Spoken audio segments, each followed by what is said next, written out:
Ito po yung buong pahayag. Buong pahayag ni Kiko Barsaga na pilit pong pinatatahimik. I wholeheartedly accept the decision of the House, but I maintain my stance that President Marcos must be held accountable for his crimes. Too many people have died and too much money was plundered from the Filipino people for us to stand down now. Whatever punishment may fall upon me and others who stand against this president who has lost his constitutional mandate of serving the people is inconsequential in relation to the amount of lives and futures that will be saved when President Marcos leaves Malacanang. Tindi, no? Ang tindi ni Barsaga, no? Talagang alam niya na, isakripisyo niya na yung sarili niya. It took the deaths and imprisonment of hundreds of thousands of being Marcos Sr. To bring Marcos Sr. to justice. My punishment is only the beginning of our fight against the corrupt Marcos administration. I promise that I will continue to fight corruption even in the face of imprisonment and death. Thank you, my dear colleagues. Yan po ang pahayag na pinigilan. Pahayag po ni Kiko Barsa. Si Dayan may insertion din kay Sabah. True. Yan. Sabi ni Kiko B, kanyang mga pahayag laban kay BBM ay unethical, perp. Hindi nila sinabi, hindi totoo ang mga sinasabi ni Kiko. Ayun, tama naman, di ba? Unethical daw po yung mga sinabi ni Kiko Barsaga laban kay BBM, pero hindi naman nila sinabi na hindi totoo. Tinanong ni El Chico Silviste, ang BP ba't presidente may insertion? Si BP Sara wala. Tinanong niya presidente, hindi na sumagot. Si El Chico, alam na.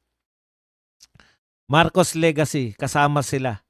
Mapupunta kay Pulong o Baste ang simpati ng sambayanan, halimbawa na magtagumpay ang itim nilang bala kay Duterte pa rin ang presidente kasi gusto ng majority ng mga Pilipino pamamahala nila.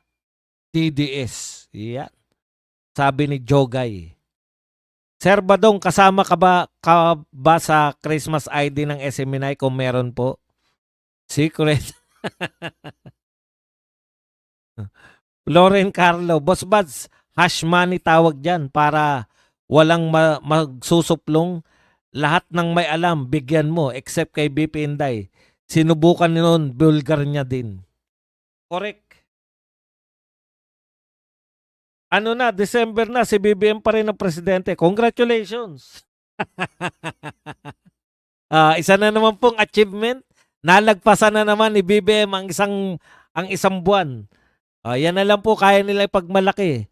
December na, presidente pa si BBM. Anong gusto nyo? Magpalakpakan kami? Palakpakan natin. Congratulations po. Napakahusay ng inyong pinagmamalaki. Si BBM pa rin ang presidente. Talagang gano'n. Pag wala ka maipagmalaki, no? Parang mga tao. Alam nyo ba kung ano katumbas niyan? Gigising ka, tambay ka, di ba? At kunwari 40 anyos ka na, tambay ka pa lang. Ipagmamalaki mo ba nagising ka na? Gumising ka para tumambay ka na naman. Kamalaki-malaki po ba? Pwede nyo ba ipagmalaki? Ay, nako, ang sarap ng ano na naman ako. Nagising na naman ako. Ganun lang po ang pinagmamalaki nila. Survival lang. Ang pagkakalam ko po, wala po nagmamalaki.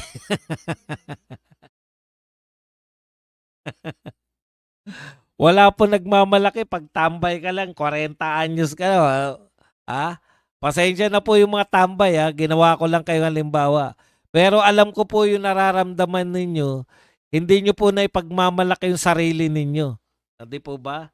Kasi kung kayo po ay papipiliin, mas gusto po ng tambay na may hindi po yung tambay na adik Ibang usapan naman yung tambay na adik kasi mga adik wala na po.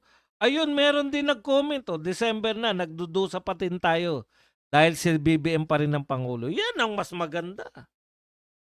Akala ko ba November si Inday na upo? Akala mo lang yun. Kanino mo ba narinig yan? Sa mga kapwa mo loyalista? Wala po kaming pahayag niyan. Ah, si BP Sara nga, ano po sinabi ni BP Sara? Paalala lang po natin, ha? Sabi po ni BP Sara, hindi siya naniniwala sa panawagan na BBM resign kasi hindi po magre-resign si BBM. Naintindihan mo na, RTC? Oo naman RTC. Oh. Alam ko kung bakit ka RTC. Okay na yung tambay kaysa BP, travel. Wala talaga tayo makita dito. Okay na raw yung tambay pag malaki niyang tambay. Ate sa ulo. Hindi na kita. Crisostomo Ibarra, panahon na para magpakape, crazy. Boss Bad, hash money tawag dyan. Daming insertion ni Delima, dati pa. Oy, magpakape po kayo. Wag po kayong, anong tawag dyan? Padala sa pang-asar ni Crisostomo Ibarra. Okay lang po yan. Okay po dito magpakape. Dahil tayo po dito, hindi po tayo nanghihingi ng labas po rito sa ating YouTube channel. Hindi ko po ikinahiya. Kung ikinahiya ni Crisostomo Ibarra na magpakape, hindi ko po ikinahiya na pwede po kayong magpakape. Yan po ay magandang gawain. Suportan nyo po yan sa mga vlogger. Kahit hindi po kay Badong. Huwag po nyo maliitin. Kayo pong mga nagpapakape, at ayaw nyo magpakape, wag nyo nang impluwensyahan yung mga gustong magpakape. Hindi po masama na sumuporta sa mga taong sumusuporta sa mga vlogger. Mas matuwa po kayo na yung mga vlogger na sinusuportahan nyo ay hindi po bayaran. O yan lang masasabi natin. 'Di ba? Yan lang po ang masasabi ko diyan. Sa mga nangangantyaw po na ako po ay nananawagan na magpakape, okay lang po ako. Hindi po ako masasaktan sa mga pasaring nyo. Dahil ako po, mas proud ako na nagpapakape kayo kaysa sa mga bayaran. Hindi nga nanghingi ng pakape, bayaran naman. Hindi nga nanghingi ng pakape, ginigikas naman nyo. Huwag tayo magbulahan dito. Kung galit kayo na may nagpapakape, wala akong problema. Hindi nyo ako maasa. Boss Bads, tuloy pa ba yung pagbabago ng konstitusyon? Yun yung gusto nilang wala ng eleksyon.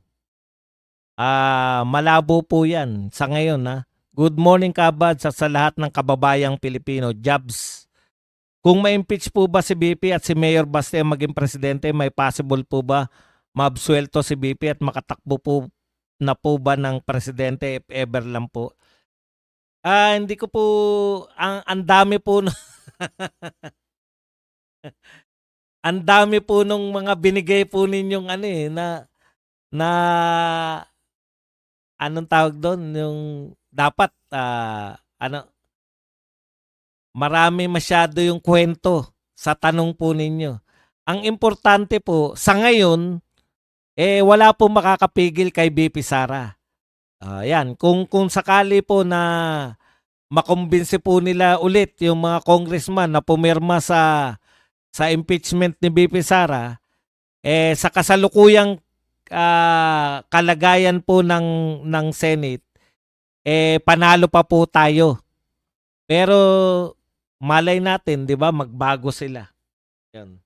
Pero papalapit po ng papalapit yung 2028, nagsiship na po yung mga baliktarin, yung mga mahusay po, yung mga butterfly po, nagsiship na po yan.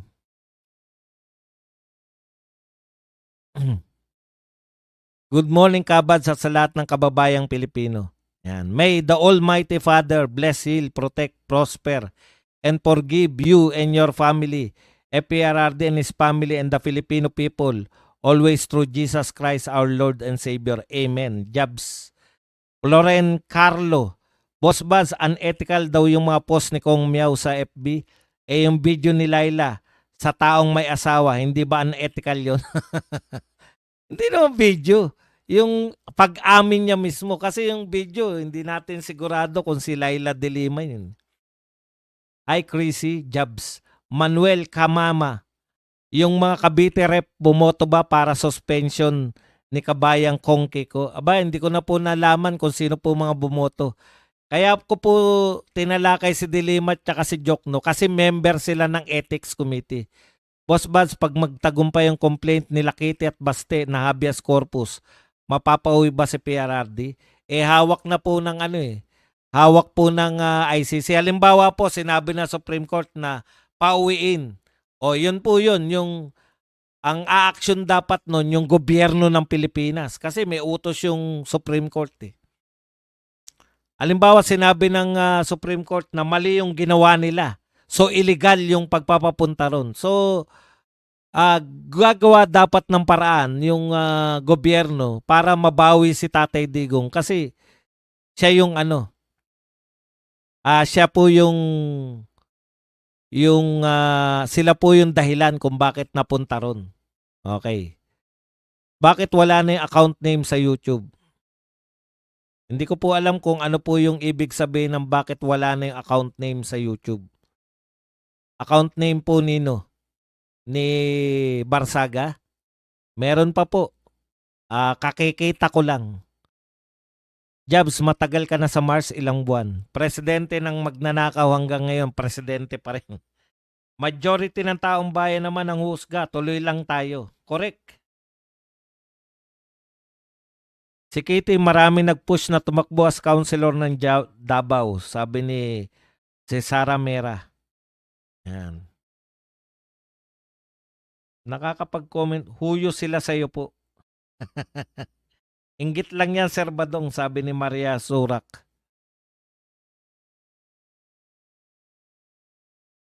Habang pinagbobotohan ng ethics complaint kay Kong Barsaga, yung ibang congressman hindi nakikinig ng nagmaritisan lang. May pagala-gala, walang mga disiplina sila Tinyo at Kung Wangko nagkukwentuhan lang. Correct.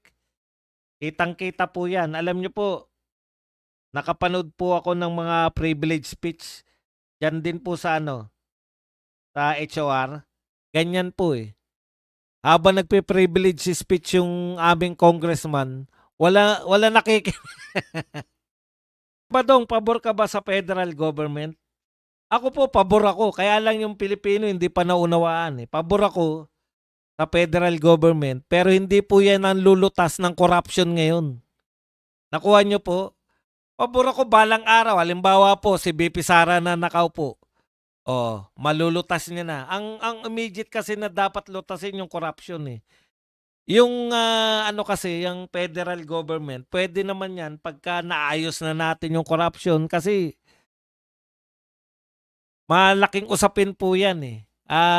Hindi pa po nauunawaan yan ng mga Pilipino. Dapat gradually pinapaunawa natin yan. Matuwid lang na suspendin si Barsaga. Kung ako, tanggal ang hatol ka dyan. Kaya hindi ka naging congressman. Kung ikaw lang, hindi ka naman congressman eh. Bakit ka naman namin pakikinggan? Yan nga yung chismis. Chismis ni Barsaga yan, Ninyo, di ba? Ninyo Barsaga. Follower ka pala ni Ninyo.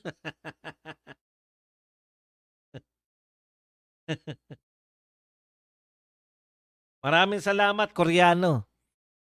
No way, really, actually, your BD falls in Saturday. Walang bad luck sa magandang blessing na nilalang. Si Kitty Duterte, ginawa ng City Councilor sa Davao City ng City Council. Check nyo balita sa Davao City. Talaga? Minsan yung inaapi sa HOR, marami nagsisimpatya. Baka yan pa ang maging dahilan pagsikat ni Miao at pag-akyat sa mataas na posisyon, gaya na maging senador. Hindi pa po siya qualified sa kanyang edad eh.